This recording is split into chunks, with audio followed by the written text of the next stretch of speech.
Lucie, 12 ans, fait partie des 4 finalistes de la saison 9 de The Voice Kids présentée par Nikos Aliagas sur TF1. Sa participation à un télécrochet est une première pour la jeune fille qui a un frère jumeau, Arthur, musicien. À quelques heures de la finale, la candidate s'est confiée à Télé Loisirs sur son aventure. Dernière ligne droite pour Lucie. La jeune fille âgée de 12 ans et originaire de Seine-et-Marne, membre de l'équipe de Patrick Fiori, se produira sur la scène de The Voice Kids ce mardi 29 août à partir de 21h10 sur TF1. Face à elle, Iliana, Durel et Lou Agathe tenteront eux aussi de remporter la 9e édition du concours de chant produit par ITV Studio France et de succéder ainsi à Renaud, gagnant de l'édition 2022. À quelques heures du grand soir, Lucie s'est confiée à Télé Loisirs. Lucie, The Voice Kids 2023, j'ai adoré la phase des castings Télé Loisirs, comment t'es-tu retrouvée dans l'aventure The Voice Kids? Lucie, grâce à une amie qui m'a contacté pour me dire que je pouvais participer à ce concours parce qu'il y avait des places.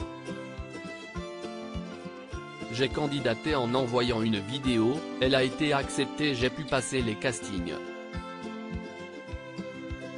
La phase des castings a-t-elle été compliquée pour toi? Elle a été très longue, mais j'ai adoré.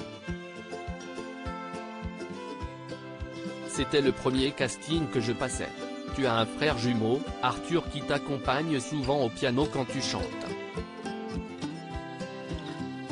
As-tu envisagé de faire The Voice avec lui? Lucie, non, pas du tout. Il est plus musicien que chanteur. Pour The Voice, il m'encourage, il me félicite. Sa maman Cécile, Lucie s'est portée candidate de The Voice de façon vraiment spontanée. Arthur aurait pu lui aussi participer mais il n'en a absolument pas eu envie. Il est un peu plus réservé que sa sœur. Lors de ton audition à l'aveugle, les 4 coachs se sont retournés au bout de quelques secondes seulement.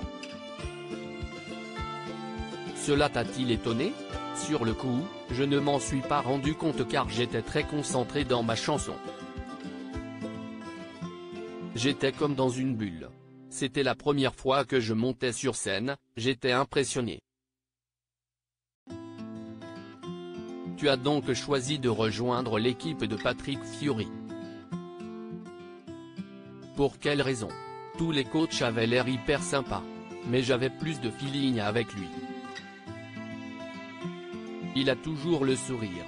Il m'a donné plein de petits conseils, comme de bien articuler, de bien respirer, de regarder la caméra. The Voice Kids, cette prestation qui a rendu Lucie la plus fière sur TF1 depuis le début de The Voice Kids. De quelle prestation es-tu la plus fière? Celle de la demi-finale car Popcorn Salé, de Santa, note de la rédaction, est une des plus belles chansons que j'ai interprétées. C'était aussi une surprise pour moi car c'est la production qui me l'a proposée. Je l'ai donc écoutée et ça a fait tilt dans ma tête. Je me suis dit que c'est celle-là qu'il fallait que je chante. Ce qui m'a plu, ce sont les paroles et l'envolée surprenante qu'il y a à la fin. Quelle était l'ambiance sur la demi-finale? Y a-t-il un esprit de compétition entre les candidats ou au contraire de l'entraide? Il y avait un peu de compétition, mais il y avait davantage d'entraide. Le moment que j'ai adoré, c'était le passage par le maquillage. The Voice Kids, combien de morceaux les finalistes interpréteront ce mardi soir en direct sur TF1? Comment te prépares-tu pour la finale de ce soir? J'écoute beaucoup mes chansons, j'essaie de les incarner. Je m'entraîne sur les 3 morceaux que j'aurai à interpréter, un en collégial, un en solo et un duo avec un artiste.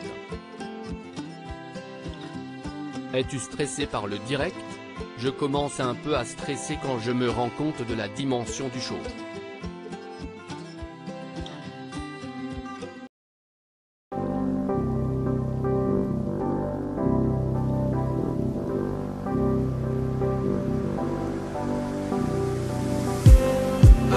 just need